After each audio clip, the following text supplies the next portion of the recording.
아멘. 오늘 하나님 앞에서 하루를 시작하신 여러분에게 풍성하신 하나님의 은혜가 함께 하시기를 간절히 축복합니다. 아멘. 예, 오늘은 디나가 강간당하는 사건의 이야기를 우리가 읽었습니다.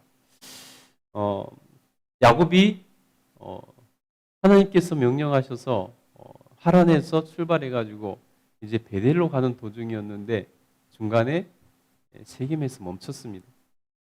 세겜이 너무 좋아 보였던지 세겜에서 멈춰서 그곳에서 땅도 사고 그곳에서 집도 짓고 우리간도 짓고 이렇게 그곳에서 아예 정착을 하려고 준비를 하고 있었습니다.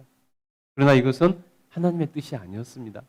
하나님의 뜻은 세겜으로 가는 게 아니라 베델로 가서 하나님께 제사 드리고 하나님의 지시를 받아서 하나님께서 인도하신 대로 머무는 것이 하나님의 뜻이었습니다. 자기 생각대로 자기 마음대로 중간에 눌러앉은 것이죠. 그 결과가 어떻게 되었는가? 오늘 바로 이 사건으로 그 결과가 드러났다는 것입니다. 만약에 야곱이 이곳에 머물지 않았다면, 이곳에서 주저앉지 않았다면 벌어지지 않을 일이 벌어졌다는 것입니다. 사람들은 그래놓고 자기가 보통은 자기가 결정해놓고 원망은 하나님께 하는 경우가 참 많은 것을 볼 수 있습니다. 그것이 참 잘못된 것이죠. 우리 한번 읽어보도록 하겠습니다. 어떤 일이 벌어졌는지 우리 1절부터 한번 읽겠습니다. 시작. 레아가 야곱에게 낳은 딸 디나가 그 땅의 딸들을 보러 나갔더니 휘 족속 중 하몰의 아들 그 땅의 추장 세겜이 그를 보고 끌어들여 강간하여 욕되게 하고 그 마음이 깊이 야곱의 딸 디나를 연연하며 그 소녀를 사랑하여 그의 마음을 말로 위로하고 레아 딸 디나가 그곳에 처음 왔으니 이제 궁금하잖아요. 그 동네가 어떤 동네인지 또 그곳에선 어떤 사람들이 살고 있고 그 동네의 여인들은 어떤 풍속이 있는지 궁금해서 디나가 그 성으로 놀러를 갔습니다. 그랬다가 그곳에 가서 휘 족속의 하몰의 아들 그 땅의 추장 세겜에게 눈에 들었던 것 같습니다. 추장의 눈에 들은 것이죠. 근데 추장이 이 세겜이 모든 절차를 정상적으로 밟았으면 좋았을 텐데 그가 욕정을 이기지 못하고 억지로 데려다가 강간을 해버린 것입니다. 그리고 나서 디나를 말로 이렇게 위로를 해줬다는 것이죠. 그런데 한편으로 다행인 것은 그냥 자기 단순히 자기가 욕정을 풀려고만 그렇게 했던 것이 아니라 디나를 좋게 생각하고 아내로 맞이하려고 했던 그러한 세겜의 모습을 볼 수가 있습니다. 그래서 세겜이 디나를 보고 마음에 들어서 마음에 연연했다, 사랑했다고 이렇게 기록하고 있습니다. 그럼 어떻게 해야 되겠습니까? 이제 가서 아내로 맞이하기 위해서 야곱에게 가서 이렇게 아내로 달라고 이렇게 하겠죠. 그런 일들은 이제 쭉 이어지는 것을 볼 수 있습니다. 4절 한번 읽어보겠습니다. 읽겠습니다. 시작. 그의 아버지 하물에게 청하여 이르되 이 소녀를 내 아내로 얻게 하여 주소서 하였더라.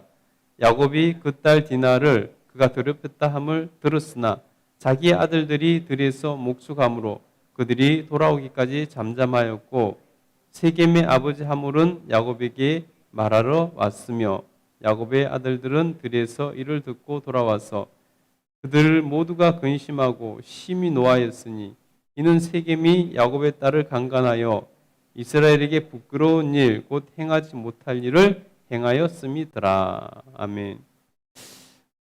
이제 자기 아버지에게 세겜이 결혼하겠다고 이렇게 그 모든 과정을 해달라고 이렇게 부탁을 하는 것입니다.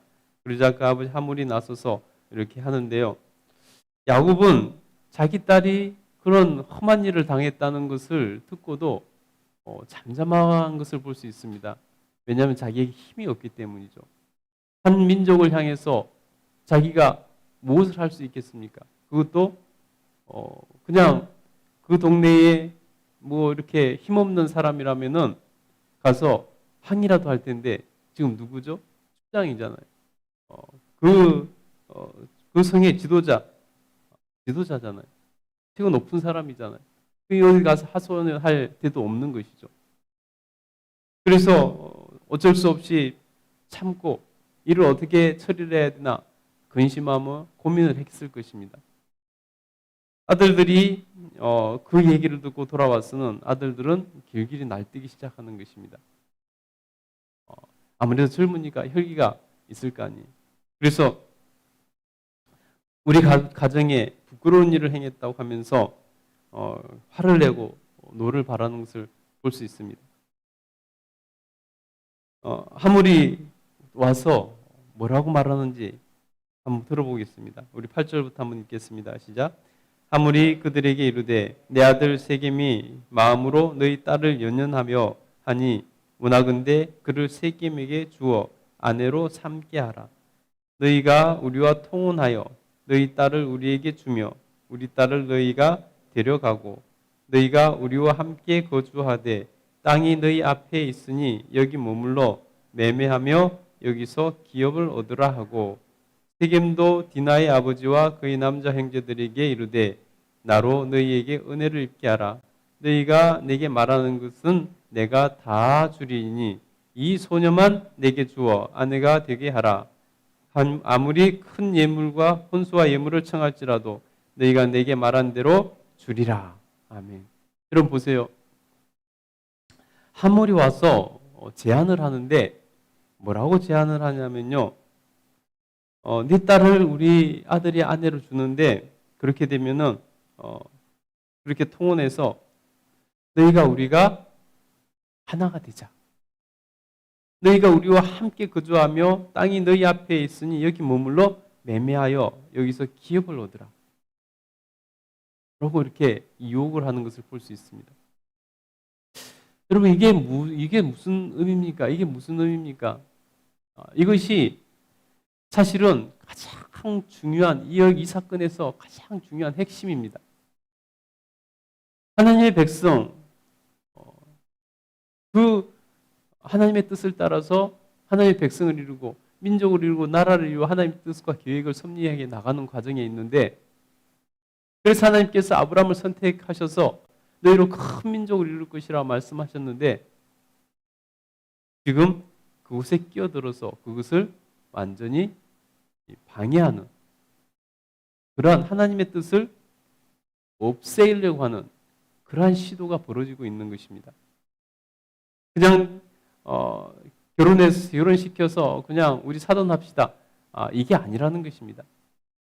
오늘 하물이 뭐라고 말합니까? 우리가 서로 통혼하여 내 딸을 우리에게 주고 우리 딸을 너희 아들들에게 주어서 하나가 되자는 것입니다.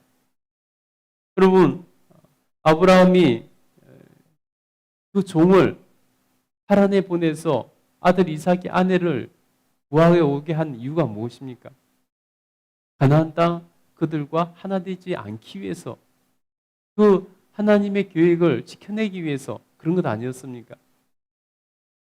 물론 야곱이 형에게 죄를 지어서 목숨의 위협이 있어서 그러긴 했지만은 야곱을 하란으로 보낸 이유 중에 하나도 바로 그런 것 아니었습니까? 그곳에서 아내를 얻어 데려오게 하기 위해서. 이렇게 하나님의 백성의 정체성을 지키고 그 죄악의 땅 가나안 땅에 동화되지 않고 그 땅을 하나님께서 나중에 주시려고 하는 계획 가운데 있는데 지금 이들은 달콤한 말로 유혹을 합니다. 사실 아브라함부터 시작해서 이삭과 야곱 이들은 그곳에서 이방인들이었고 정처 없이 떠돌아다니는 빌부터 사는 그러한 사람들 아니겠습니까? 그런데 그들이 땅을 주고 그들이 자신들의 일부를 받아들이고 그들이 어, 자신의 딸들도 주겠다고 하고, 그래서 여기서 기업도 갖추고 이렇게 하라는 것입니다. 겉으로는 좋아 보일지 모르지만은 이것은 철저하게 하나님의 섭리에, 하나님의 계획에 어긋나는 것입니다. 여러분, 우리가 예수 그리스도를 믿고 이 땅에서 구별된 삶을 살아야 됨이 합당합니다. 마땅히 그리스도인답게 세상과 구별된 삶, 세상과 다른 삶을 살아야 됩니다. 그러나 세상은 많은 것들로 우리를 유혹하죠. 너는 이렇게 하면 돈을 많이 벌 수 있고 부자로 살 수 있고, 이렇게 하면 네가 조금만 눈을 감으면은, 그리스도인다운 삶에서 조금만 눈을 감으면은 너는 권력자가 될 수도 있고, 네가 그리스도인다운 삶에서 조금만 눈을 감으면은 너는 큰 부자가 될 수 있고, 이런 유혹들이 왜 없겠습니까? 우리 스스로도 그런 생각을 할 수 있고 유혹을 스스로 당할 수도 있습니다. 세상에 화려해 보이고 좋아 보이는 것들이 얼마나 많습니까? 우리 사명에 있어서도 마찬가지입니다. 우리의 꿈에 있어서도 마찬가지라는 거예요.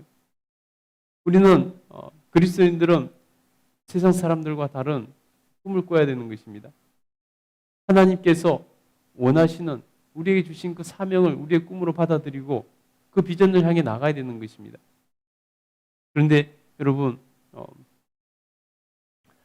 우리 또한 똑같이 세상의 사람들처럼 똑같이 세상에서 잘 먹고 사는데 꿈이 있고 비전이 있고 세상에서 권력을 누리고 휘두르는데 꿈을 갖고 있다면 그것이 어찌 세상과 구별된 그리스도인의 삶이라고 할 수 있겠습니까?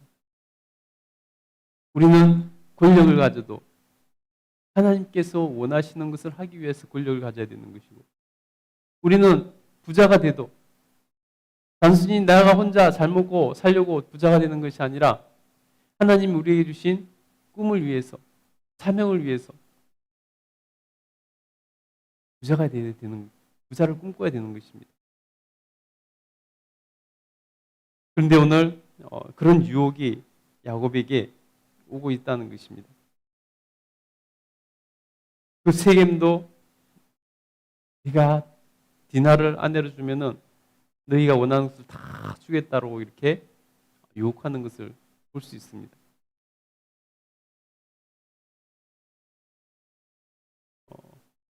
여러분, 우리가 이 시대에 특별히 바짝 정신 차리지 않으면 안 됩니다. 우리가 정신 차리고 살아야 되는 것입니다.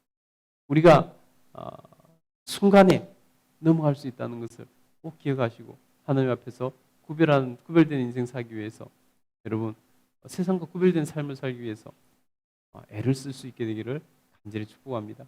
오늘 한번 생각해 보세요. 내가 세상과 구별되지 않고 세상에 동화되어 있는 부분이 없는가? 마치 세겜 사람들이 야곱과 그 가족들에게 우리와 동화되어 하나 되라 하는 것처럼 내가 구별됨 없이 동화된 부분이 없는가 한번 꼭 점검해 볼 수 있게 되기를 간절히 축복합니다. 그래서 하나님 앞에서 그리스도인다운 하나님께 인정받는 삶을 살아가시기를 바랍니다. 야곱의 아들들은 그 얘기를 듣고 이렇게 말합니다. 우리 13절부터 한번 읽어볼까요? 읽겠습니다. 시작. 야곱의 아들들이 세겜과 그의 아버지 하몰에게 속여 대답하였으되 이는 세겜이 그 누이 디나를 더럽혔습니다. 야곱의 아들들이 그들에게 이르되 우리는 그리하지 못하겠노라.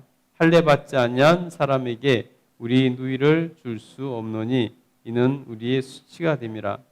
그런즉 이같이 하면 너희에게 허락하리라. 만일 너희 중 남자가 다 할례를 받고 우리와 같이 되면 우리 딸을 너희에게 주며 너희 딸을 우리가 데려오며 너희와 함께 거주하며 한 민족이 되려니와 너희가 만일 우리 말을 듣지 아니하고 할례를 받지 아니하면 우리는 곧 우리 딸을 데리고 가리라. 예. 야곱의 아들들이 그 뒤에 보면은 그들이 복수를 하려고 할례를 이용하는 것을 볼 수 있습니다. 너희는 할례를 받지 않아서 우리 함께하지 못한다 라고 해놓고 그들이 다 할례를 받게 하고 내일 보시면 아시겠지만은 그들을 할례 가운데 고통당할 때 다 가서 죽이는 것을 볼 수 있습니다. 네, 이것은 내일 어떤 문제점이 있는지, 이 복수가 어떤 문제가 있는지 내일 한번 보도록 하겠습니다. 기도하겠습니다.